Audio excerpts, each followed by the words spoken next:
À Blainville-sur-Mer, dans la Manche, le coq de l'église peut à nouveau faire le fier. La girouette, trop fatiguée, vient d'être remplacée. Le clocher a ainsi retrouvé son lustre et les paroissiens leur fierté. Leïla Goram et Jean-Michel Guillot. S'il n'est pas du genre à s'égosiller au fond d'une basse-cour, ce coq-là a en commun avec ses congénères à plumes d'aimer dominer.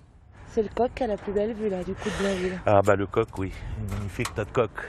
Du haut de son clocher, le cocher de Blainville-sur-Mer se voit de loin et il fait la fierté des villageois. Il est bien dodu. Je pense qu'on le gardera très longtemps. On va pas le mettre au vin celui-là. Non. Très beau coq.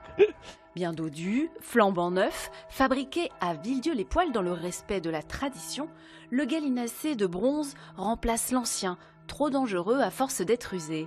Béni et installé avant même que l'édifice ne soit débarrassé de ses échafaudages et travaux, il en ferait presque oublier la particularité de cette église du XIe siècle. Elle fut un repère pour les pêcheurs au sens figuré comme au sens propre, car sa flèche, peinte en noir et blanc, faisait aussi office d'amer.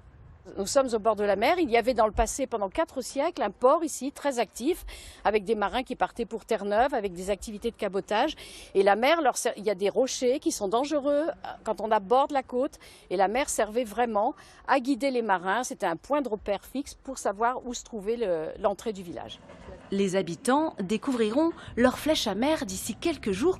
Pour autant, le chantier est loin d'être terminé. Le gros des travaux est réalisé par une entreprise, mais du côté du porche, une petite équipe de bénévoles s'affaire. Alors là, ils sont en train de faire les murs et ils ont toute la voûte à faire. La voûte, c'est le point le plus dur à faire. Un moyen de contenir les dépenses, plus de 900 000 € sont nécessaires pour remettre en état la vieille église de Blainville-sur-Mer.